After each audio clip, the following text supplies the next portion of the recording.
Hey everybody, this is Brad from the Ad Army, and today, before we get started, I just want to thank you for being a part of the Ad Army, and if you are enjoying the content, to leave a like, comment, and obviously follow us and subscribe to the channel. It always helps out, and it keeps us growing. But more importantly, you guys can share this information to whoever needs to hear it. Maybe you have a friend who's not too good with the budgets, or maybe you're trying to help someone else in the game out with maybe an idea of how they should go about saving their money when playing the game. But I just want to thank you guys from the bottom of my heart that, I'm trying my best to get more stuff to you guys, and we are making it work. So without further ado, please enjoy. So there has been a lot of discussions around the Mega Tins, and this year's Mega Tins are, I would say, arguably very divisive. Some people think that they're bad. Some people think that they're just a big loss leader for, stores. But others are saying that they're, probably okay. However, as a budget duelist, when I analyze some of these products, I usually try to look at it as best as I can in terms of seeing what's really there and what's not there. So today's video is going to focus on some of the things that I personally picked up that I think you guys should really look into when you are trying to buy products like the Mega Tins or just products in general. So without further ado, let's get into the Mega Tins content. So one thing interesting about the Mega Tins, as always, they are the collection of cards from various different sets. So sometimes they can be past secrets, ultra, super. Sometimes they're just commons with, rarity buffs. Or, at this point, there's no more rares in our sets. So, when they're made rare, it's kind of technically a buff, I guess, for commons. They get a rarity upgrade. But nonetheless, this is why I want to get across. Because there's so many different cards you can actually get out of the tins that you have to look at it from the perspective of what do I need and what is really useful in there. So one thing I think that's interesting about the tins is that if you're going to buy sealed, which I personally don't recommend unless you really want to do it, I do think the 25th anniversary tins are a special case where they will age better than their predecessors, just because they have the 25th anniversary stamp. They have, the 25th anniversary promos, which might age better as the game continues, probably give it like 4 or 5 years down the line, and I think those will pay off in themselves. But that's the long game, guys. If we're just doing for the short term, I do think the best thing to do would be to buy the singles, because with the rarity distributions, with most of the better cards being in the prismatic secret slot, the chances of you pulling everything you need would be really hard, even with a case, because there's so many different prismatic secrets, and there you get 2, so it's hard to necessarily get everything else. The only advantage I would say you'd get from sealed is that there are a decent amount of different deck cores that lie in the tins, so you could build different strategies from it if you so choose to. And at this point, some of the decks in the tins themselves, their cores, are kind of just waiting if Konami wants to throw them a bone and an extra card might be printed or an extra, buff might come out of it. So yeah, that's what I want to get across there, is that you're basically riding on hopium for that, but, not a bad thing altogether. But let's get into some of the things that I know for a fact are, very good in terms of buying it, and they're the things I think you can have the most amount of value for with the least amount of risk. So starting off, we are going to talk about what I picked up, and that's Therions. So Therions as a deck is actually very interesting. You could play it if you wanted to. With a Rise Heart Band, you now basically only worry about Shifter and maybe Floodgates. So the deck has a very interesting way to deal with it. Biggest reason I think people should look into buying Therions is that it is extremely cheap out of the tins. I mean, I can't believe how cheap it is. I know this won't last forever. I do think people should get this while they have the opportunity. If you don't remember the original printings for Therion King Regulus, Lily Berea, and Disc Coliseum, this engine was basically easily over $100 plus. Lily's were like 20 to 15. Regulus himself was like 30 to 40. Disc Coliseums were like $10, sometimes under that, but the point was, like, you were spending a lot of money on this engine. And quite literally, it shows kind of the problem with power creep. This engine got creeped out. It was good for about a format and a half. Some decks still played it. You know, a deck like ABC will run it because it gives you an additional, you know, negate because you play machines, and when you link off, you'll trigger your pieces. But besides that, this engine is very budget friendly. It can mesh with a lot more decks than people think. You just kind of have to find a workaround. But the point I want to get across here is that you can actually get this for right now, currently, about under $10, depending on the seller you're buying from.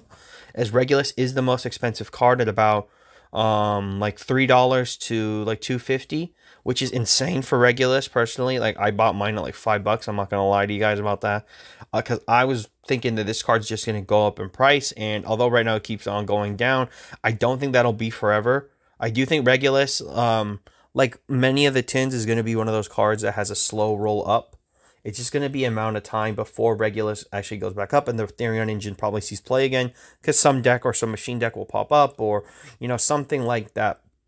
But the reason I wanted to put you guys on it is that for a budget player, we have to take advantages when we can, and I think this is a good time to pick this up, because it's something I'll talk about once we get through everything to the last part of the video. But yeah, this is a good time to pick them up, and I would be, you know, I'd feel bad if I didn't tell you guys that this is the time to get it, because this is like literally the best time to get it. I don't think people are looking at it, so I'd pick it up while we can. Now, moving into our next thing that I would tell people to pick up right now, and that's going to be the Adventure package. Now, whether you love it, hate it, or you don't feel like you might want to run it, Adventure is an engine you should have if you can, based solely on the fact that it can buff a lot of your decks easily. So yes, it does change your playing style, because now your normal summons aren't going to have their effects, but there are a lot of different ways and different decks you could play around with Adventure, that if maybe you were thinking about doing something with one of your other decks, you could just throw it in. Maybe you want to try to build your first like really big combo deck, and you're like, okay, I need something to protect my combo. You know, here you go. You know, there's a lot of things going for Adventure that I think people kind of ignore, because it does actually offer a good amount of utility in the form of, like, you know, Draco back. You could also play something like Illegal Knight if you want to. One of the big benefits of the Megatins themselves is that this engine's actually now as cheap as it's probably going to get. I don't think there'll be another reprint for the Adventure package. That's just my own personal opinion, I think. I don't know if Konami wants to go back to reprinting these again, because I think at this point it's had its this would be its third printing, but second reprint. And I do think that these argue with the Battles of Legends secrets that we received. So point is, there's a lot of decks that you could play this with, and I do think that this is the best opportunity to pick this up if you want it. I picked mine up for about $20, but then I jumped the gun on pre-sale, guys, because when I was looking at it, the first thing I thought was, okay, the last time that when they were in a reprint Adventure, everyone thought that the engine was going to become like more budget, and it did, but the prices slowly crept up on most of the cards that were reprinted. So the first thing I thought was, I'm going to need to pick them up like as soon as possible. So I jumped the gun on it. I was happy. They did go up. Personally, right now, they're floating at about, for Rite of Aramesir, which is going to be the most expensive card, is like under $4, around the $3.79 price to like $4. I do think that that's okay. You know, Fateful Adventure is like $2. You know, one of the benefits I think you get with this over, you know, like the Therions I just mentioned, is that you do have the other printings to take advantage of. So you do have your original ultra rares from the set. You do have the secret rares from Battles of Legends that you can mix and match depending on the price if you want. Griffin is cheap. Dracoback is cheap. You don't even have to play a holo Dracoback if you don't want to. You could play a rare. Illegal Knight's now an ultra. So you can get the engine for somewhere under $22, $23 as long as you're picking and choosing where you're buying from. So yeah, that's kind of where I want to get you guys on that, is that if you want to pick up this engine, I personally think it's safe from the ban list, at least for now, because it just isn't seeing play. And even right now, I don't think there's a deck that can technically use it all too well. This is one of those things where I'm telling you guys to pick it up probably preemptively, but at the same time, like, it's still a good time to get it, because if you do choose to, play a different deck or something comes up where you want to switch decks, it's better to have this engine and not need it than to need it and not have it. Because yeah, as a budget duelist, you have to also like kind of map out when you want to spend money versus how you spend money, if that makes sense, because it's sometimes a waiting game. It's kind of like what I did with my budget video with the Vanquish Souls. I kind of jumped the gun on certain cards because I knew that was like the cheapest I could ever find them. So it's kind of worth it. But yeah, it's a mix and match game, guys. And for adventure, I do think it's actually pretty worth it because in the long run, it will give you the most like yield for playing in your decks. But now moving into the last part, which is where I really want to like emphasize on this, because this is kind of where maybe you'll be making miscellaneous money if you do sealed opening, and that's the generic cards and the promos. So the reason I put them together here is that each of them fit like different purposes. So for generic cards, I actually have a few cards in this slot, but there's some that I'll exclude and I'll explain why. So first, as you see probably from the picture, there's the Zombie Vampire and Psychic End Punisher. I think they're like the two big generic ones out of the set. I would have put like Muckracker from the Underworld here, but then it's not really generic. It's more of a fiend thing. So, for all you Unchained players and like Dark World players, eat your hearts out. But yeah, it's not for it. But yeah, these two I think are like the big ones I would put for generic because they have the most applicable use. You can put them in other decks. The Zombie Vampire specifically is going to, I think, be more useful for the upcoming format, which I'll talk about in the next clip in a second in more detail. But yeah, these are cards that can be put in multiple decks. They have somewhat generic effects with somewhat unique effects. Psychic End Punisher can be a game ender if you need it. The Zombie Vampire, an extender and a playmaker if you can make it. These cards have just good purposes, and they can easily go up at any time depending if a deck can utilize them in the format. So these are things I would say pick up while you have the opportunity because they're cheap right now. Especially Psychic End Punisher. I think this card's absolutely insane. It's sitting around like $1.99 to like $2. I think that's a steal for this card. The Zombie Vampire is under $1. I think that's extremely undervalued for when this card's probably going to blow up. It's easily probably going to be at least a $4 or $5 card. And that's just not if like it keeps on getting bought out depending on how good the decks that are going to run it are. But the point is these two are really good. I have the promos here based solely on the fact that it's kind of a similar thing. They have a different type of pricing. So one thing that makes the promos more unique, I would think, isn't just the 25th anniversary stamp. It's the fact that you only get the one if you're opening sealed. So in this case, you're going to have to kind of decide, do you really want to like crack it open from the plastic or keep it sealed? It's not always a bad thing to keep them sealed up. But ultimately, yeah, this is something that I think kind of gels together where like they have their own pricing. They're going to be unique. It depends on demand, depends on support. There's always going to be those people that are probably going to want to run 3 of the freaking 25th anniversary cards because they're so nice, That's the thing that'll happen. It's for rarity people. Point is collections, all that stuff aside, this is where you're going to try to like make your bang for your buck, stuff like that. And kind of hold it together. And also, they're the things that you'll throw into your binders.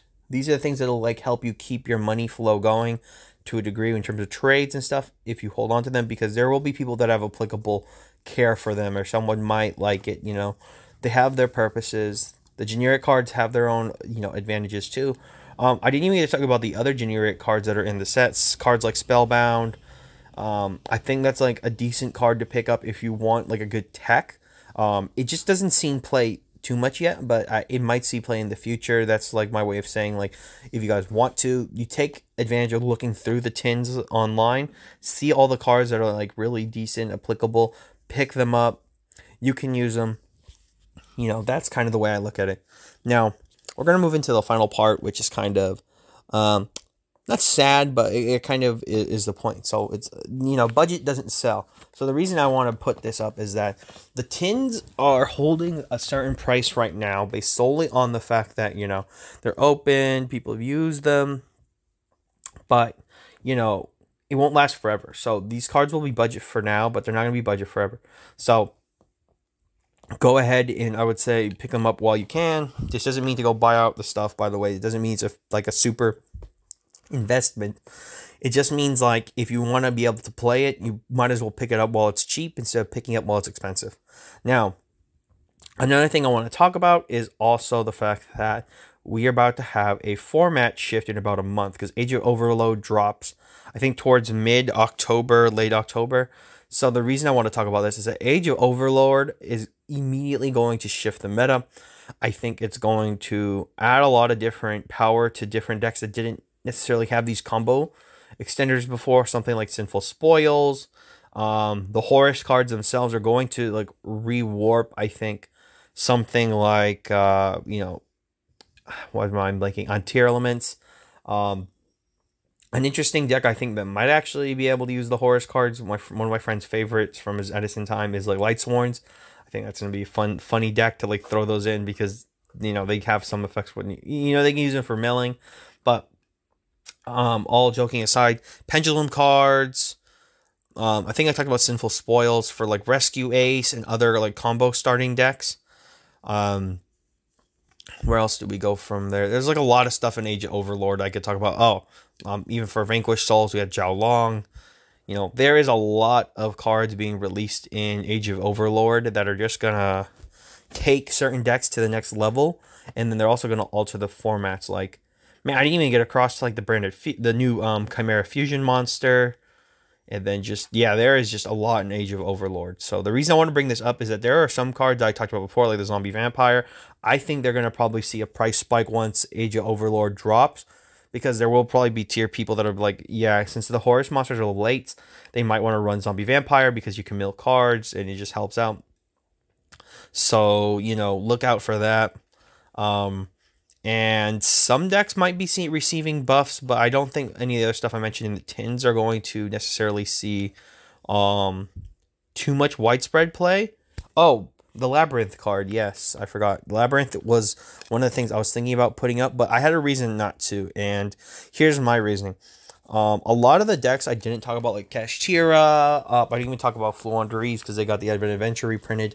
Let's see, Labyrinth. There's a few other things in the tins I did. Some of the branded cards, but it's not that. Is that I feel like that Konami might be bringing us into like a toss ban list coming up in January. So I think for the new year, they're going to really want to push new product. So I think we might be getting hit with like a toss ban list. So if you guys don't know what a toss ban list is, look up the January 2020 ban list, where basically Konami decided to reset Yu-Gi-Oh! To a degree by hitting every major deck, by banning something from it, really like nerfing its ability to be, too strong, and really trying to refocus the game on whatever was coming out. So yeah, it just feels like this is that's the type of balance we're probably going to receive at some point soon. And I know some people are like, oh, well, that's not really like a cool thing. I'm like, it kind of feels like it's building up to it, because I feel like that's why Arise Heart was the only thing banned in the format. It's not that Arise Heart was, I'm not going to say, it's not like Arise Heart was healthy. It's just that I think that's what they want to go with, and I think that's the direction that Konami is going to take it. So, as I said, take it with a grain of salt. I don't think any of the stuff that I mentioned may receive a hit on the ban list, just solely based on the fact that they're kind of like underpowered. So, like, I think if you look at play, it's like you may see Adventure. Like, there was Adventure Kashtira, but it wasn't necessarily the best deck. It was, like, pretty good, though, but not the best. And Rise Heart Band, that eliminates that. So, seeing certain Adventure decks, it's not very, likely now. What else? The Therion Engine, they're like, if I was Konami, I'd be kind of happy because, they weren't really recouping any money from the fact that Regulus and Therions were basically unplayable under Arise Heart. So that's another thing. And yeah, like certain decks are now just going to be able to utilize different cards from the tin. So I think Konami long term is like kind of happy with this. So yeah, that's why I just said be careful for the ban list like that might be happening, because I just have the feeling that that's why they didn't really hit anything, is that we're going to get a super big ban list that'll meta shift everything. So that's just my own opinion. Overall, last thing to say, I think the tins are pretty good in terms of if you want to pick stuff up. There's a lot of budget cores in there if you guys really want to just like start building up new decks and you don't want to spend a lot of money. Ninjas, Amazonas, S-Force, even if you want to just, be that type of person and play that deck. But, nothing wrong with it. It's just another time for another story. But if you ever see an S-Force deck, no, if you ever see, yeah, you see S-Force versus Ursartic, yeah, that's an interesting game. I saw it once. But yeah, at the end of the day, guys, go ahead, enjoy the tins while you can, get the cards you need out of it, help out and build up your budget strong. And at the end of the day, you guys need to take care. And also remember, it's better to have food than to have cards.